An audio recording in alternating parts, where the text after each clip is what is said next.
কার কার mobile আছে জলদি দেখাও, উঁচা করে আগে দেখাও যে হুজুর আমরা রেডি, রেকর্ডিং রেডি, রেডি আছে রেকর্ডিং। তাহলে আমি কাদিয়ানির পরিচয় বলা শুরু করে দিচ্ছি। কাদিয়ানি কোন শয়তানের নাম? এখন থেকে প্রায় 150 বছর পূর্বে অবিভক্ত ভারতের পাঞ্জাব রাজ্যে গুরুদাসপুর জেলা কাদিয়ান নামক গ্রামে বাপের নাম গোলাম মর্তজা, মায়ের নাম চেরাক বিবি। এই বেডির পেটে জন্ম নেয় শতাব্দীর কুখ্যাত ফেরাউন, নাম রাখা হয় তার গোলাম আহমদ কাদিয়ানি।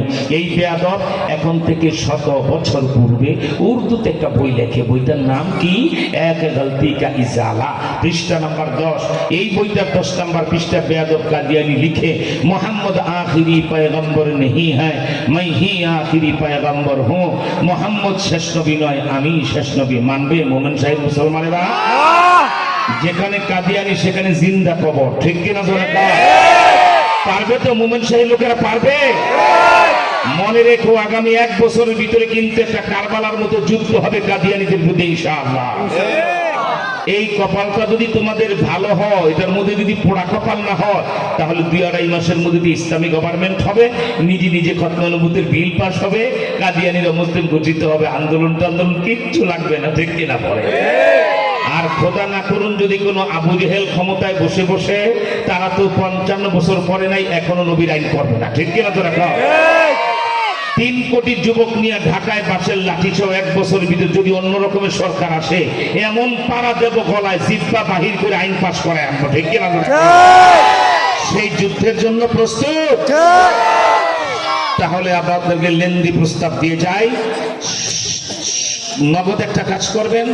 1 বছর পরে যদি যুদ্ধ লেগে যায় কাদিয়ানিদের বিরুদ্ধে, তাহলে শত শত লোক শহীদ হবে, হাজার হাজার মানুষ আহত হবে। এবারই আমাদের 1,20,00,000 টাকা খরচ হয়েছে এই যে আপনার সোহরাওয়ার্দী উদ্যানে যে ছাত্রনবত আন্তর্জাতিক সম্মেলন করলাম।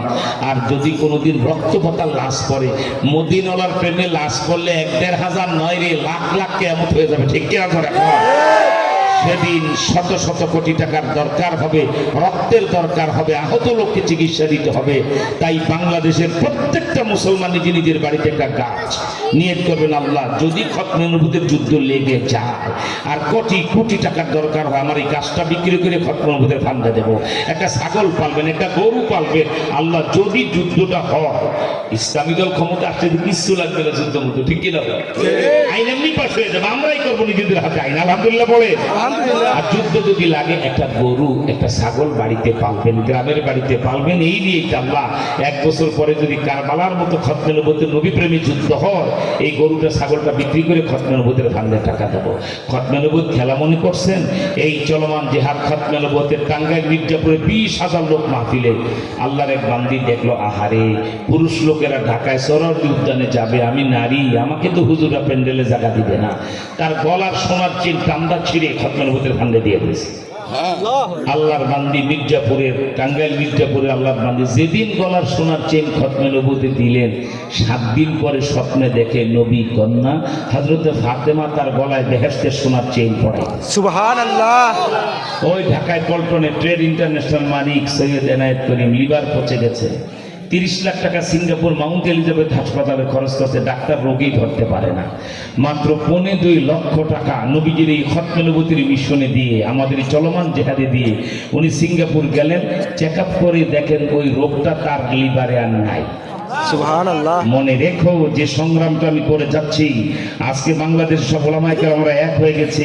এটা কোনো পীর ফকিরের মিশন না, ডাইরেক্ট মদিনাওয়ালার ইজ্জত রক্ষার দুরন্ত মিশন, ঠিক কিনা জোরে বলে? অতএব নবীজির মর্যাদায় যদি আগুন লেগে যায়, জান লাগলে জান দেব, মাল লাগলে মাল দেব, সময় লাগলে সময় দেব, নবীজির ইজ্জত নষ্ট হতে দেব না। কি বলেন, ঠিক না?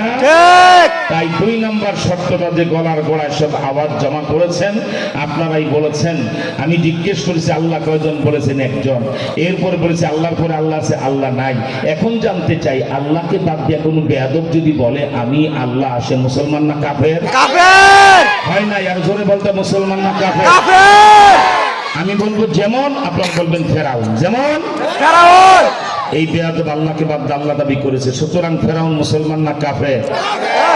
এবার নবীজির ক্যানভাসটার জন্য, ঠিক ক্যানভাস তো সারা জীবনই করেছেন, দাড়ি পাকা মুরব্বীরা আরো বেশি করে, ভাতিজায় মেম্বারিতে দাঁড়াইছে, হক্কা মার্কা, বদনা মার্কা, বালতি মার্কা, বাবা মাথার পাগড়ি কোমরে বান্ধা ভাউয়া ব্যাঙের মতো লাফায়, ঠিক না?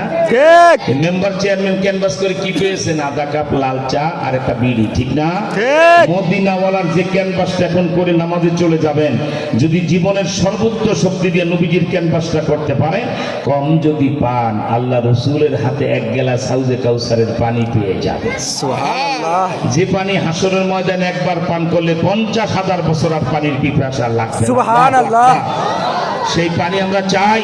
চাই তাহলে জানতে চাই, বিশ্বনবী মুহাম্মদ সাল্লাল্লাহু আলাইহি ওয়াসাল্লামকে বাদ দিয়ে কোন বেয়াদব যদি বলে মুহাম্মদ সাল্লাল্লাহু আলাইহি ওয়াসাল্লাম শেষ নবী নয়, আমিই শেষ নবী, সে মুসলমান না কাফের? কাফের আরো জোর কাফের জোর হলো না? কাফের তো হাত উঠায়া, কাফের হাত নাচায়া, কাফের সবাই বলো কাফের কাদিয়ানীরা, কাফের আরো জোর কাফের চিল্লায়া বলো কাফের কাফের কাফের কাফের। কাফের। আমার ভাইরা, যে বেয়াদব কাদিয়ানি বলে আমি মুহাম্মদ সাল্লাল্লাহু আলাইহি ওয়াসাল্লামের চেয়ে আরো বড় নবী, তার কোন স্থান বাংলাদেশে হবে না, ঠিক কিনা? ঠিক ওই একই বইয়ের পরের পৃষ্ঠায় 11 নম্বর পৃষ্ঠা বেয়াদব লেখে, মাই মোহাম্মদ সে বারকার নবী হো, আমি মোহাম্মদের চেয়ে আরো বড় নবী। কোথায় লেয়াকতালি, কোথায় জুতার কালি? কি বলেন, ঠিক না? ঠিক আমার ভাইরা, আমি ছোট্ট করে একটু দোয়া করে আপনাদেরকে নামাজে পাঠিয়ে দেই। আজকে এশার নামাজের আগে বয়ান শেষ হলো, এশার পরে বহু গুরুত্বপূর্ণ উলামায়ে কেরাম দাওয়াতি মেহমানরা আছে, মৌচাকের মধ্যে এসে পড়বেন, ওনাদের বয়ান শুনবেন। সবাই মিলে যদি খতমে নবুয়তের নবীর উম্মত হয়ে থাকেন, যে নিয়তটা করতে বলছি, গরু ছাগল গাছ মানত করে লাগাইতে শুরু করবেন, ঠিক কিনা? চলে আর কোনো ব্যক্তি যে হুজুর আমাদের ধারণা 1 সপ্তাহের ভিতরে তো পর্যালোচনা বৈঠক হবে, 80 লক্ষ টাকার বাজেটে ঢাকার সোহরাওয়ার্দী উদ্যানে আমরা সমাবেশে ডাক দিলাম, আরো 40 লাখ টাকা বেশি খরচ হয়েছে। টাকা উম্মত দিয়েও দিয়েছেন, তারপর আমাদের ধারণা 12-14 লাখ টাকা একটা ঋণ থাকবে। নবীর মিশনকে আমরা ঋণ রাখবো না, ঠিক কিনা বলে? আমার ভাইরা, অনেকে ভাববেন যে হুজুর খতমে নবুয়তের বিষয়, একটা রুমাল পাঠান, আমরা 1000-2000 করে টাকা কত দেই দেখেন। 1 কোটি টাকা দিলে তোমার কাছে রুমাল যাবে না, সাবধান। নবীর খতমে নবুয়তকে মাদ্রাসা লিল্লা বোর্ডিং বানাইবা না। 1 কোটি টাকা দিলে রুমাল ছাড়া হবে না, কোথাও ছাড়তে দিই না আমরা। মোনাজাত হবে, ছোট্ট করে নামাজে যাবেন। কোন ব্যক্তি যদি হুজুর তৌফিক থাকলে 1 কোটি 20 লাখ আমি একা দিতাম, তৌফিক নেই, গরিব মানুষ, 1000 টাকা, 500 টাকা, 100 টাকা, 200 টাকা, 50 টাকা নবীজির এই মিশনে দেব।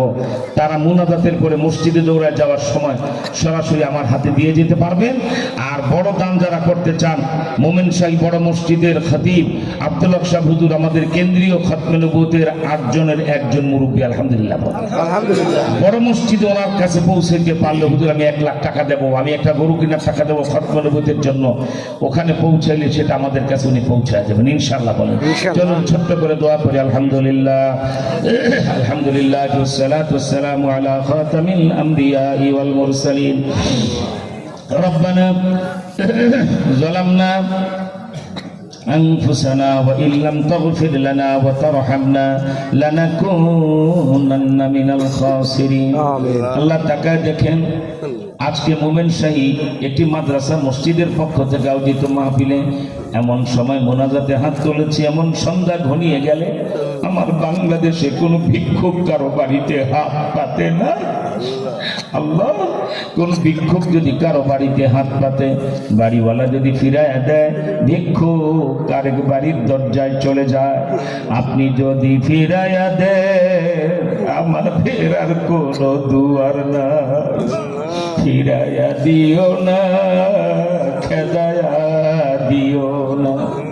আল্লাহ, নারী পুরুষ হাজার হাজার যারা আমরা মুনাজাতে হাত তুলেছি, আমাদের কাউকে যদি তোমার পছন্দ না হয়, মদিনার দিকে তাকায় দেখো, সবুজ গম্বুজের নিচে কে ঘুমায়। আল্লাহ, তোমার সে প্রিয় হাবিবের এতিম উম্মত আমরা, আমাদের নবীজির চেহারা মোবারকের বরকতে আমাদের মুনাজাত কবুল করে নাও। ইয়া আল্লাহ, আমার সাথে মুনাজাতে যারা হাত তুলেছেন, 3 কথায় বজ্র কঠিন শপথ নিয়েছে, জান লাগলে জান দেব, মাল লাগলে মাল দেব, টাকা লাগলে টাকা দেব, সময় লাগলে সময় দেব, কিন্তু নবীজির চেয়ারে কাদিয়ানির বাচ্চাকে বসতে দেব না।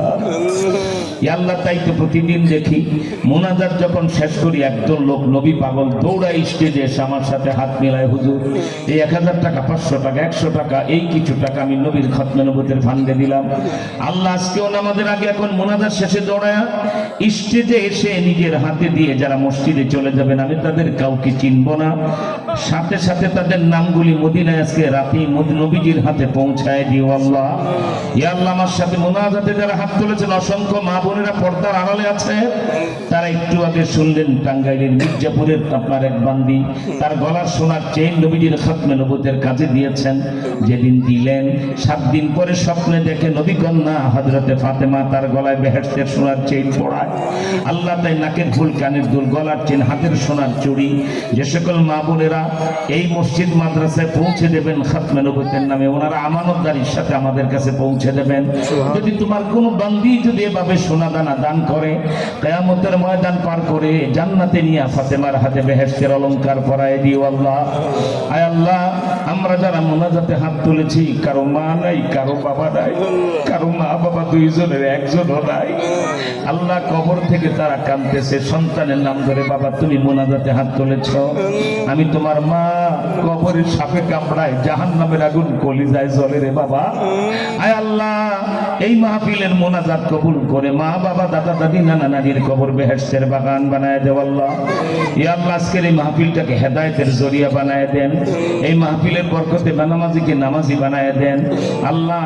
আমাদের ভাগ্য আকাশে একটা জিনিস লিখে দেন, এবার নির্বাচনের পরে বাংলাদেশে যেন কোরআন হাদিসের আইন জারি হয়ে যায়, ইসলামী খেলাফত হয়ে যায়, উমরি শাসন জারি হয়ে যায়। আল্লাহ আপনার কাছে আমরা এটা ভিক্ষা চাই, আপনি আমাদেরকে দান করেন আল্লাহ। আয় আল্লাহ আমরা যারা মোনাজাতে হাত উঠাইলাম শেষ একটা আবেদন করে বিদায় নিয়ে চলে যাই। আমাদের সে আবেদনটা হলো এই দুনিয়ায় সব গাড়ি ঘোড়ায় চললাম, rickshaw van private car micro bus taxi tempo নদীপথে লঞ্চ স্টিমার স্পিরিট বোট এমনকি জীবনে কত শত শতবার বিমানে উঠেছি, জানা নাই গুণা নাই, কিন্তু মাবুদ আমাদের সকলের এখনো একটা গাড়িতে উঠা বাকি রয়ে গেছে। ওই গাড়িটা সব মসজিদের বারান্দায় দরজা খুলে রাক্ষসের মতো হা করে তাকায় রয়েছে। আয় আল্লাহ ওই মুর্দারের 4 পায়ের খাটের গাড়িতে একবার যদি কেউ যাত্রী হয় মানি জীবনে আর ফিরে না। আয় আল্লাহ ওই মুদ্দারের খাটে যাত্রী হওয়ার আগে ইন্তেকালের সময় আমাদের সকলের জবানে জারি করে দিও লা ইলাহা ইল্লাল্লাহু মুহাম্মাদুর